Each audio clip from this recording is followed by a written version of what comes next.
Alunos da nossa rede estadual de educação do Estado de São Paulo. Meu nome é Marconi, sou um dos professores e moderadores aqui do Centro de Mídias e hoje vou ter a ilustre graça presente de poder mediar essa aula para vocês com a professora Maria Fernanda Degan. Quero acolher aqui também todos os profissionais da Secretaria de Educação, independente da sua função. Somos todos educadores e é um prazer ter vocês conosco aqui no Centro de Mídias de Educação do Estado de São Paulo. Gente, hoje nós daremos continuidade a uma aula que a professora Maria Fernanda iniciou há uma semana atrás, dentro daquele conteúdo que são as teorias de Estado, socialismo, anarquismo e liberalismo. E, relembrando, a habilidade que a gente procura desenvolver nesta aula é identificar e discutir problemas do Estado brasileiro. Falado isso, toca a bola aqui para a professora Maria Fernanda. Tenha uma ótima aula, professora. Obrigada, professor Marconi. Bem-vindos, estudantes do primeiro ano do ensino médio, bem-vindo todos os professores também, todos os funcionários da rede estadual de educação. É um prazerzaço poder estar aqui com vocês. Hoje a gente vai, então, na verdade, dar prosseguimento para uma sequência, né, que a gente começou, então, na quinta-feira passada, na última vez que nos encontramos, quando abordamos, então, pela primeira vez, o tema das teorias de Estado, né? Então, o nome desta aula é Teorias do Estado, Socialismo, Anarquismo e Liberalismo. Nós começamos esta aula na semana passada, e na semana passada, o que a gente fez? A gente tentou um pouco delinear, digamos assim, ou delimitar um conceito para entender um pouco o que é Estado. Né? Então, a gente trouxe as origens do conceito de Estado, e aí a gente pensou um pouquinho, alguns pensadores da modernidade que vão abordar esse assunto, se estou bem lembrado, e vocês também, a gente conversou um pouco sobre Nicolau Maquiavel, a gente conversou sobre Thomas Hobbes, falamos sobre Locke, falamos sobre Jean Bodin, que são todos pensadores considerados modernos, e que vão trazer para a gente uma contribuição para a gente pensar, então, esse conceito de Estado.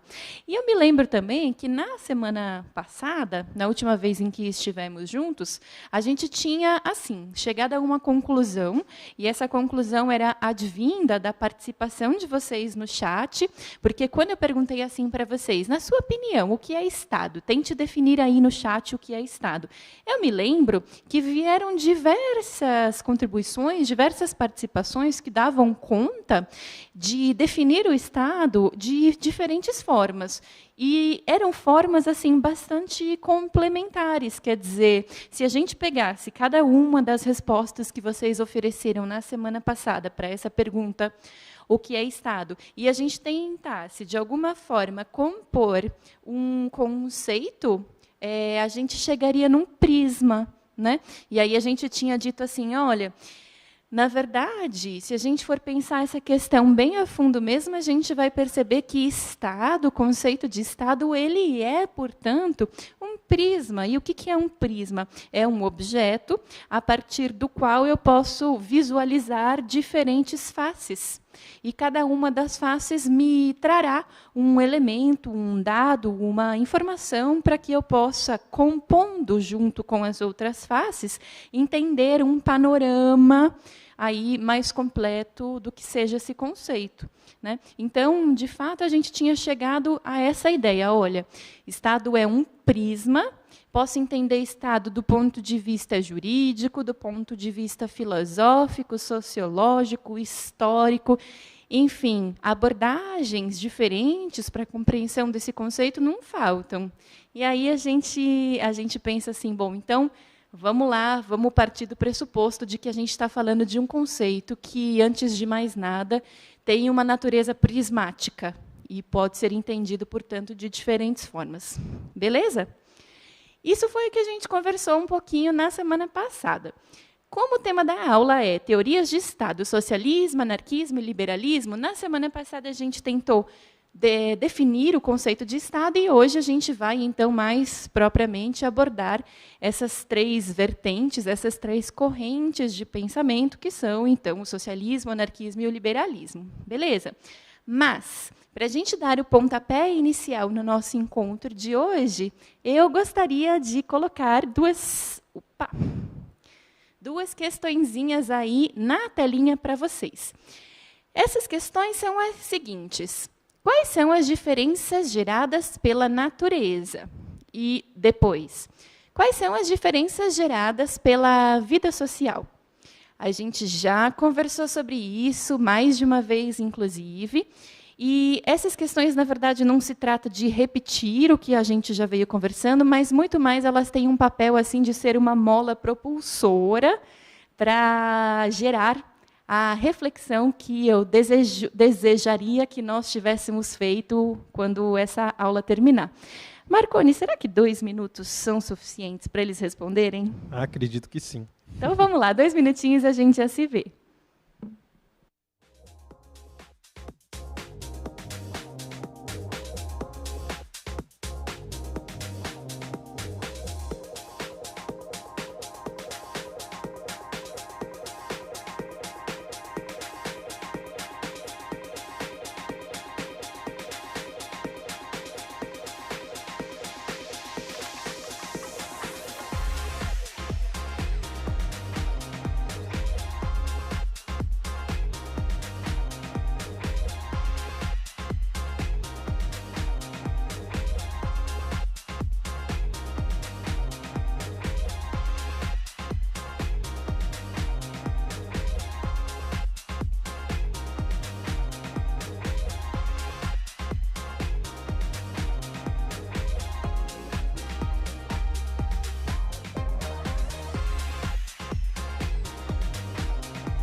Bem-vindos de volta, então, nossos queridos alunos da primeira série do ensino médio.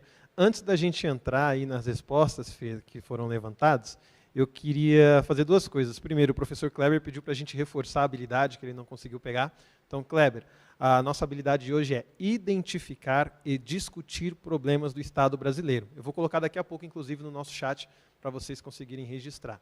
E eu quero mandar um abraço especial aqui para Mari Cristian. Ela estava implorando. Por favor, manda um abraço para mim, fala meu nome, Mari Cristian. Nós te enxergamos, nós te vimos, parabéns e obrigado por participar da nossa aula. Falado disso, Fê, vamos lá. O Melquisedeque, ele levantou que as diferenças com relação à natureza são as diferenças de espécie, né, as diferenças biológicas. Né. A Thaís, ela trouxe a questão de que o que é uma diferença natural está relacionado às mudanças físicas com relação ao nosso corpo, e a vida social gera mudanças, diferenças comportamentais. Então, nosso comportamento ele é social, a nossa constituição física ela é natural. O Daniel trouxe também aquilo que o Melquisedeque disse com relação às espécies, mas trouxe que uma diferença que a vida social traz para a gente são as perspectivas diferentes. Né? A vida social faz com que a gente enxergue o mundo de uma maneira distinta. E, por fim, a Thaís, ela diz o seguinte: na natureza, as diferenças são criadas. Já na vida social, nós absorvemos essas diferenças. Interessante essa fala da Thaís, porque, sabe, eu pensaria precisamente o oposto do que a Thaís pensou, mas eu penso que, desde que nós saibamos defender de forma coerente, todas as argumentações são, em alguma medida, elas são válidas. Né? Então, é exatamente isso. O que é? Não é nenhuma novidade para vocês essa diferenciação entre o que sejam as diferenças naturais naturais e o que sejam as diferenças sociais. Então, vamos lá, só relembrando, né? As diferenças naturais, pessoal, elas são, então, da maneira como elas aparecem lá no Rousseau, né? Lá no século XVIII, vocês devem estar lembrados, a gente falou disso algumas aulas atrás. As diferenças naturais são aquelas que são dadas pela própria natureza. Portanto, são diferenças que dizem respeito maiormente à configuração física de cada indivíduo. Portanto, se eu sou mais alto, se eu sou mais baixo, de que cor, de que tom é a minha pele, é o meu cabelo, se eu vou ser um indivíduo que tem uma tendência a ter uma compleição física maior ou menor, enfim, essas são a idade também, né? Essas são diferenças consideradas naturais e que, assim, não tem muito que a gente possa fazer nesse sentido, Marconi, porque as diferenças dadas pela natureza, elas estão aí, não tem muito como a gente lutar contra. É quem nós somos, a natureza nos configura em grande medida, né? Agora, as diferenças sociais, e aí sim, Thaís, vou te falar assim, a maneira como eu entendo, e você veja se faz sentido para você. As diferenças sociais são diferenças, aí sim, criadas, né? Não criadas pela natureza, mas criadas por convenção, por objeto, por artifício humano, né? E que muitas vezes não tem muita relação com aquelas diferenças que a própria natureza tinha colocado em cada um de nós, em cada indivíduo. Então, o que a gente poderia pensar como exemplos de diferenças sociais? A gente poderia pensar, por exemplo, as classes sociais, né? Diferenças de renda, de rendimento, diferenças de status social, diferenças de prestígio. Tudo isso a gente coloca no bojo das diferenças sociais, porque, olha só, nenhuma dessas diferenças foram dadas pela natureza. Quer dizer, alguém aqui, quando nasceu, já nasceu com uma plaquinha, a natureza dizendo, você vai ser rico, você vai ser pobre, você vai ter muito prestígio, você não vai gozar de prestígio. Quer dizer, essas não são diferenças que foram dadas a priori, pré-determinadas pela natureza. Muito pelo contrário.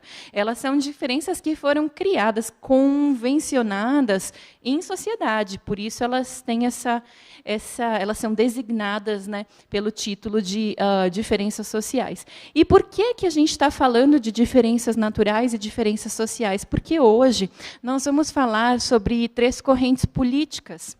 E o objeto da política, em grande medida, pessoal, são as diferenças sociais.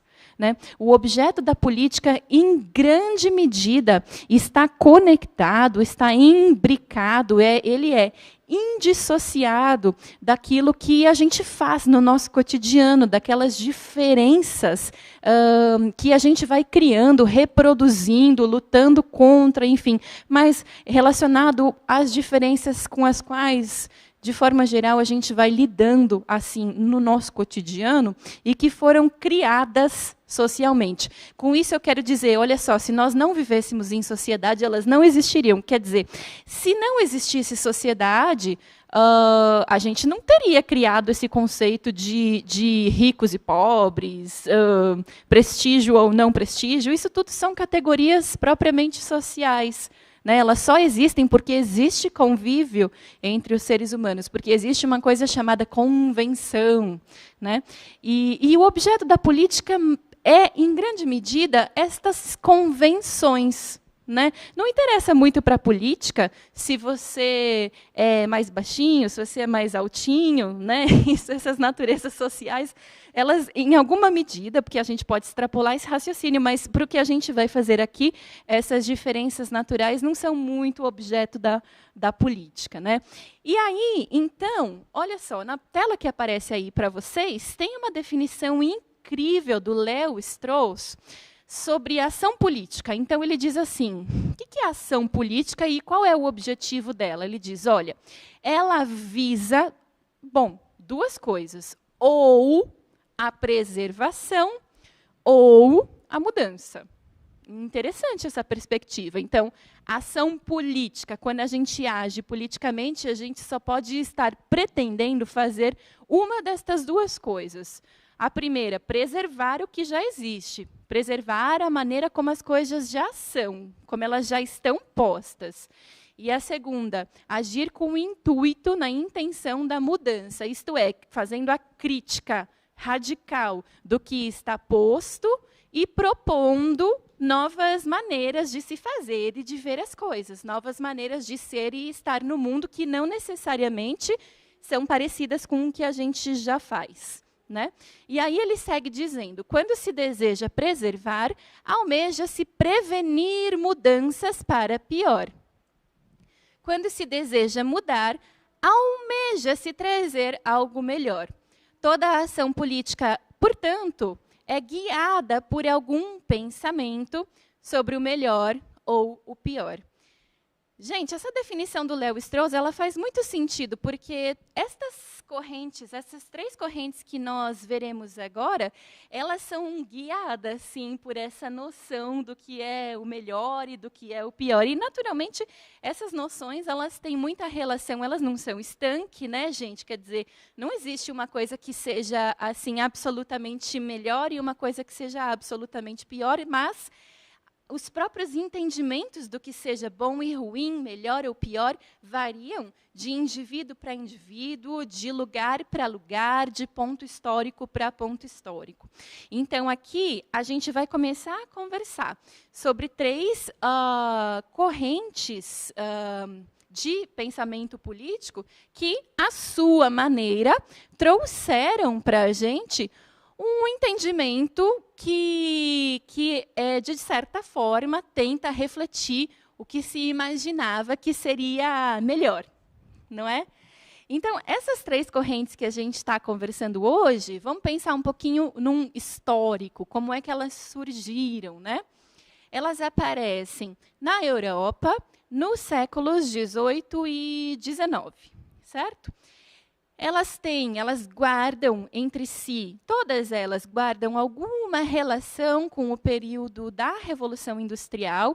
E aí vamos tentar juntos aqui fazer um breve resgate histórico, porque vocês sabem, gente, que nenhum tipo de pensamento humano subsiste sem a história, né?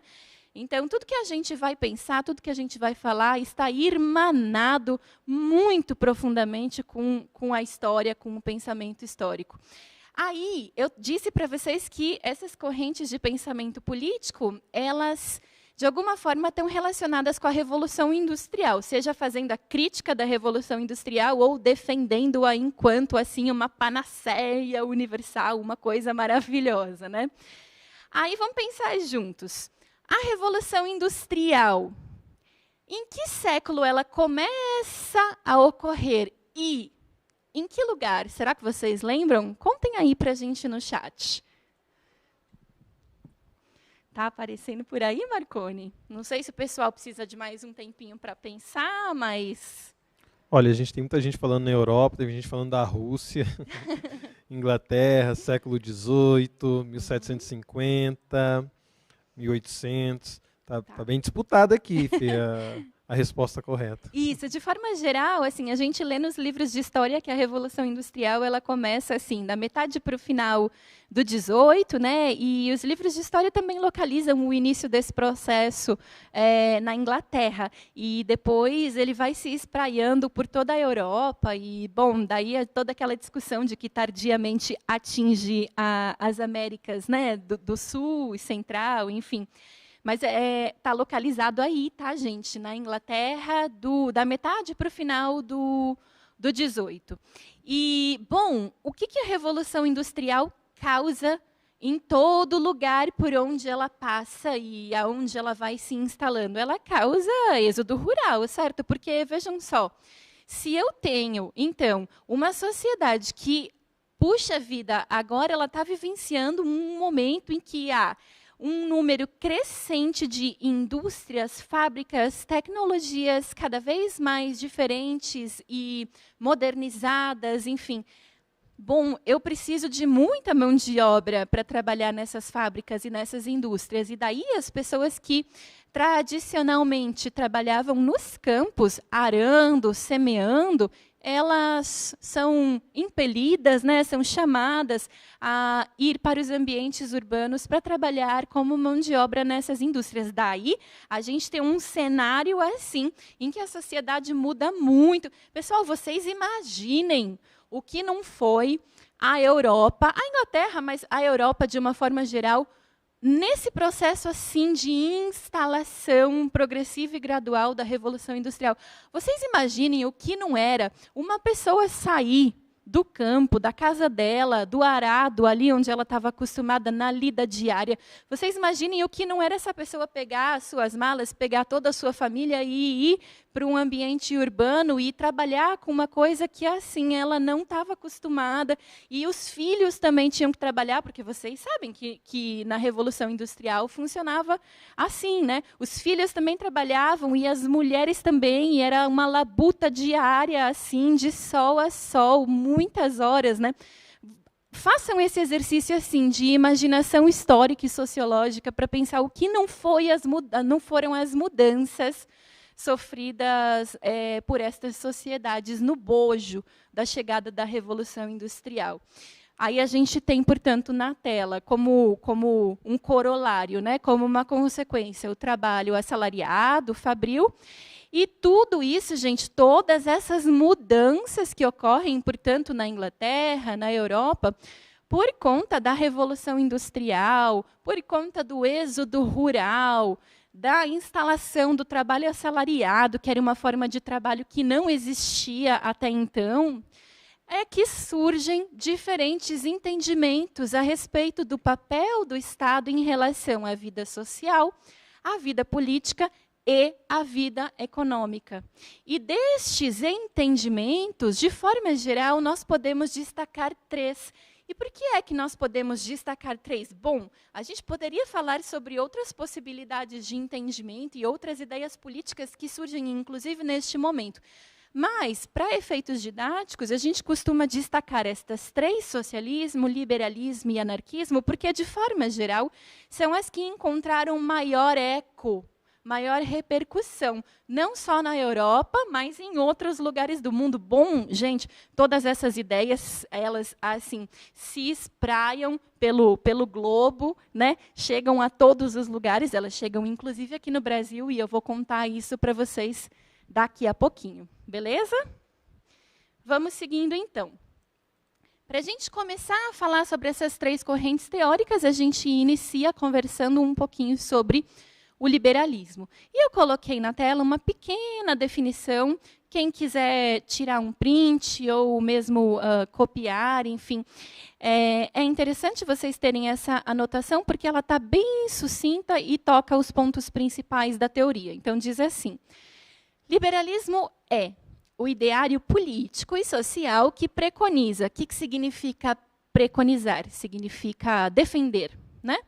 Entre outros aspectos, que todo cidadão tem garantia à liberdade e possui direitos que devem ser garantidos pelo Estado e não violados por ele, como ocorria, por exemplo, no absolutismo. Pessoal, é legal a gente ter em mente que essa teoria política do liberalismo, ela nasce assim como um ataque frontal às monarquias, ao absolutismo, à ideia de direito divino, como se o rei pudesse dispor da vida, do corpo e da mente dos súditos, dos indivíduos, né? Então, essa ideia liberal, ela nasce assim como um ataque frontal à ideia de absolutismo, né? Não à toa, olha, os principais autores deste ideário, né, que eu separei aí para vocês, são autores que criticam fortemente o absolutismo. Eu trouxe aí para vocês o John Locke, principalmente na sua obra, lá do finalzinho do 17, o segundo tratado sobre o governo. Trouxe o Adam Smith, principalmente na sua obra A Riqueza das Nações, assim, é a obra mais conhecida do Adam Smith, muito embora haja outras. Trouxe também o Thomas Malthus, que eu tenho certeza que alguns de vocês já viram, devem se lembrar na disciplina de Geografia, no ensaio sobre a população. E o David Ricardo, nos Princípios da Economia Política e Tributação, que é uma obra que ele escreve aí no comecinho do século XIX. Bom, pessoal, de forma geral, todos estes autores que eu separei para vocês, eles defendem, enquanto princípios básicos do seu ideário, da sua teoria política, esses que vão aí na tela para vocês. Quais são? Bom, em primeiro lugar, a defesa do individualismo econômico. E o que significaria, na prática, esse individualismo econômico?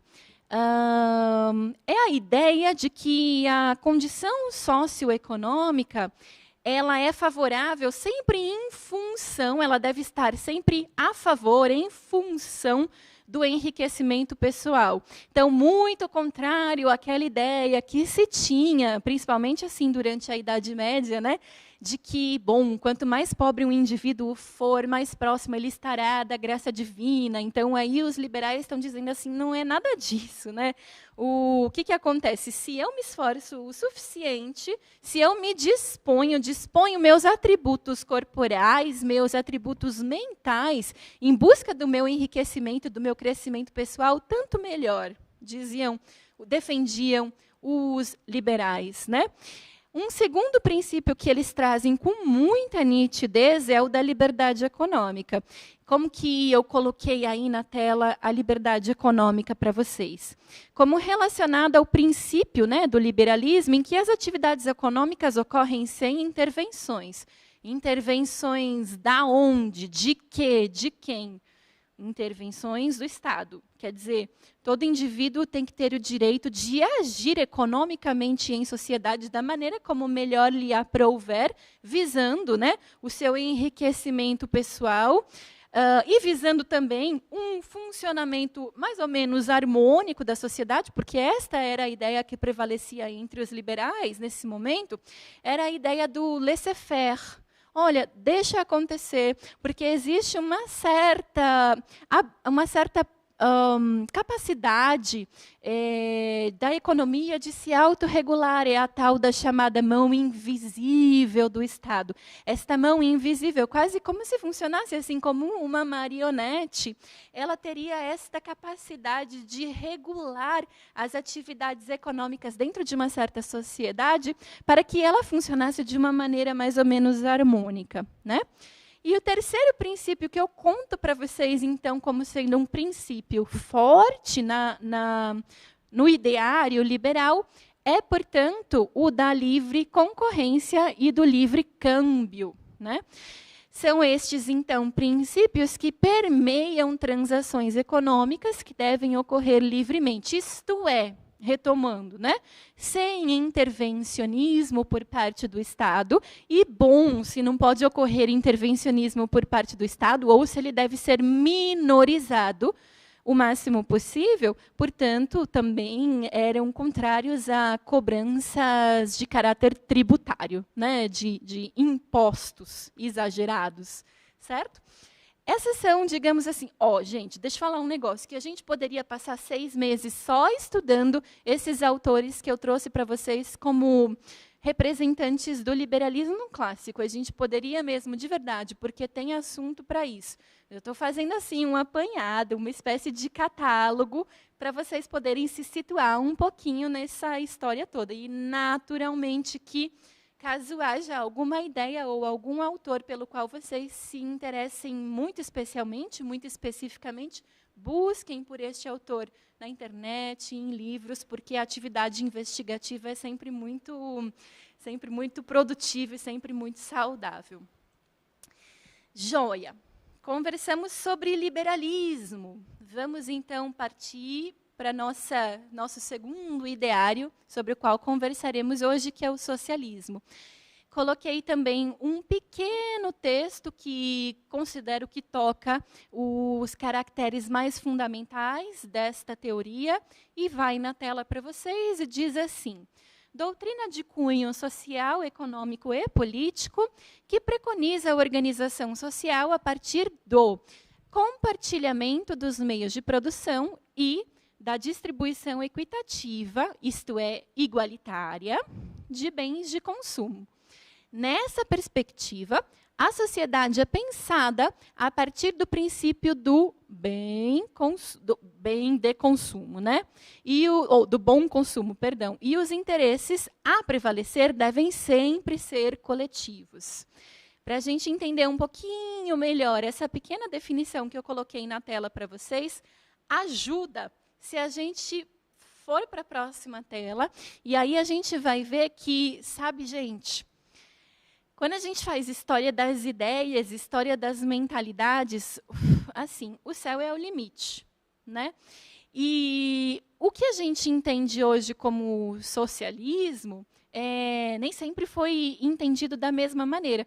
Tanto é assim que lá no século XIX nós tínhamos pelo menos duas maneiras diferentes de entender esse ideário que a gente denominou, que a gente se acostumou a chamar de socialista. Né? Na França, por exemplo, do XIX, a gente tinha uma corrente de pensamento político que se chamava socialismo utópico, que era representada aí pelo Saint-Simon, pelo Charles Fourier e pelo Louis Blanc. E aí eu coloquei aí citadas, né, cada uma das suas principais obras, mas tenham em mente que não são as únicas, não é?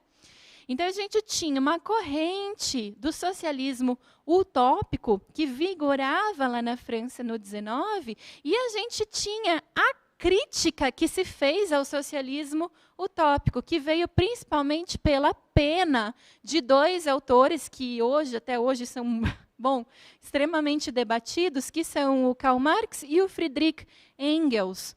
E o Marx e o Friedrich Engels, eles produziram muita coisa juntos e produziram separadamente também. Para finalidades didáticas, eu coloco aí na tela para vocês só alguns exemplos de obras que os dois escreveram a quatro mãos, escreveram juntos, tá? Que são o Manifesto Comunista, lá de 1848, a Ideologia Alemã, de 1846, e o Capital, que é publicado póstumamente aí pela pena do Karl Marx, certo? O Guerroux, que foi um grande autor francês, ele dizia, assim, tem um entendimento na filosofia que diz assim: depois de Platão, tudo que se fez na filosofia foram notas de rodapé a Platão. Já ouvi isso. Então, de alguma forma, guardadas as devidas proporções, talvez a gente pudesse dizer assim: depois de Marx, muito do que se escreve em termos de teoria política são notas de rodapé a Marx, né? Tamanha a importância, a envergadura do pensamento dele, do ponto de vista político, econômico e social, né? Com certeza. Muito bem.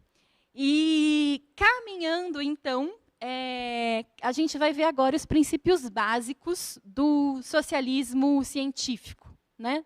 Da maneira como defendido, então, por Marx e Engels. A gente tem aí a propriedade dos meios de produção, que passa a ser coletivizada, as riquezas e os recursos produtivos, que passam a ser, portanto, dentro deste sistema, controlados pelos trabalhadores, bem como a igualdade social, que passa a ser garantida desta forma por meio da atuação do poder público e passa a ser uma premissa do sistema político.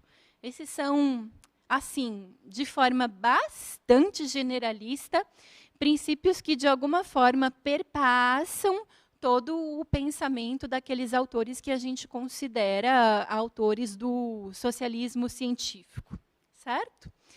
E, da mesma forma como acontece com o liberalismo, a respeito do socialismo, poderíamos conversar mais 6 meses, poderíamos fazer um curso de mais 6 meses só para tratar desses poucos autores que a gente trouxe aqui. Né? Uma obra já é um curso, né? Já é um curso, né? Mas a minha ideia, Marconi, um pouco era fazer um catálogo, né, das principais ideias e dos principais autores para que os estudantes tenham um ferramental, um cabedal, para que possam se aprofundar da maneira como preferirem, né? Perfeito. Uhum. E vamos lá, então, vamos conversar sobre nossa última corrente teórica hoje, que é, como vocês já devem estar imaginando aí, o anarquismo. Da mesma forma como procedi com as correntes anteriores, trouxe uma pequena definição que vai na tela e que diz assim: anarquismo é a organização social que suprime o princípio de Estado. Por quê? Compreende que ele enfraquece o livre-arbítrio. Livre-arbítrio, eita conceito polêmico, mas de forma geral a gente entende como assim possibilidade, potencialidade de agir da maneira como o indivíduo prefira e considere mais adequada, né? Etimologicamente, isto significa, na origem do termo, a palavra que vem do grego significa sem governante. Bom, essa é uma definição bem generalista do que seja anarquismo. Então, vamos ver quais são os princípios básicos que orientam este ideário, não é? Então, o primeiro princípio básico diz assim: o primeiro princípio básico é a liberdade, é o livre-arbítrio dos indivíduos, como parâmetro das suas próprias ações em sociedade. Essa ideia, gente, de liberdade no anarquismo, ela é assim uma pressuposição, ela está dada, ela é uma premissa. Sem essa palavra, não se pode falar sobre nenhum tipo de consequência de corolário do pensamento anarquista. Por quê? Porque o único parâmetro limitante que existiria para a vontade individual seria a vontade do coletivo social, do coletivo que compõe a sociedade. Então, assim, não existe na teoria anarquista nenhum tipo de autoridade suprema, né, que hierarquicamente tenha sido estabelecida e que tenha o poder de limitar ou de oprimir os indivíduos, né? Isto é uma premissa muito forte nas diferentes correntes do anarquismo. E, por fim, como aparece aí na tela para vocês, um terceiro princípio básico é o da autogestão. Palavra que já deve ter circulado pelos ouvidos de vocês em algum momento. E o que é a autogestão? Ela é a forma como a teoria anarquista concebe a organização social. A sua dinâmica, isto é, a dinâmica da autogestão é estabelecida sem nenhum tipo de força imposta, nem centralizada e nem coercitiva. Esta palavra coercitiva significa, assim, forçado, imposto, muitas vezes com o uso da violência. Tá certo? Para a gente finalizar a nossa catalogação, né, que estamos tentando realizar aqui no nosso encontro, a respeito do anarquismo, vejam aí, fiz uma curadoria, uma pequena seleção de autores muito relevantes para se compreender um pouco melhor o ideário anarquista. O primeiro é o Proudhon, né? Autor assim absolutamente basilar dentro dessa teoria. Ele tem duas obras fundantes, o que é a propriedade e a filosofia da miséria, lá da metade do 19. Filosofia da miséria deu pano para manga quando foi publicado, tanto assim que o próprio Marx resolveu responder o Proudhon e escreveu aí a sua obra A Miséria da Filosofia, que é colocando em termos inversos a ideia proudhoniana, né? A gente tem depois lá na Rússia o Piotr Kropotkin, que escreve A Conquista do Pão, que é também ideia basilar para entender o anarquismo. A gente tem lá na Itália o Malatesta, com o seu texto A Anarquia. A gente tem o Bakunin, com Deus e o Estado. E a gente tem o Max Stirner, com a obra O Único e Sua Propriedade. Percebam que eles têm todos uma proximidade temporal bem interessante, que mostra bem assim o momento em que o anarquismo vai angariando cada vez mais indivíduos que defendem esta doutrina. Gente, ela chega no Brasil, viu? Ela chega no Brasil lá mais ou menos assim em 1850 com os italianos, né? Que lideram, de alguma forma, a greve geral de 1917. Todas essas ideias chegaram no Brasil de formas diferentes e trouxeram consequências e resultados diferentes. As ideias, principalmente as políticas, elas são assim, elas andam por aí. Elas têm alguns pais, mas depois que elas saem da boca do pai, passam para o papel, daí elas são de todo mundo. Fazem 18 anos, né? Ganham maioridade. Que foi mais ou menos o que aconteceu, então, com essas 3 teorias que eu espero poder ter apresentado de uma maneira mais ou menos adequada para vocês, fazendo justiça a toda a história e o palmilhar que cada uma percorreu até aqui. É isso. Gente, muito obrigada. Falei muito, por favor, desculpem, eu peço desculpas aos ouvidos de vocês. Me despeço com carinho e passo a bola para o nosso querido Marconi. Muito obrigado, gente, pela participação de vocês. Nós continuaremos esse assunto nas nossas próximas aulas e quero relembrá-los da importância da gente fazer a avaliação dessa aula de hoje. Então, vocês podem aí, com o QR Code de vocês ou acessando o link, nos dar um feedback de como foi a exposição da nossa aula de hoje. Obrigado, Fê, por essa aula. Nós nos encontramos na próxima quinta-feira.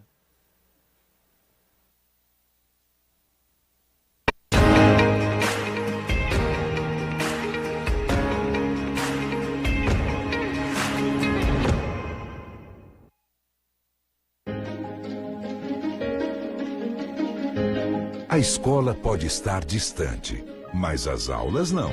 Por isso, o governo de São Paulo criou um aplicativo online de aulas com chats para todos os estudantes da rede pública de ensino durante a quarentena. O acesso à internet é gratuito e você ainda pode assistir às aulas ao vivo nos canais digitais da TV Cultura. Baixe o aplicativo e estude.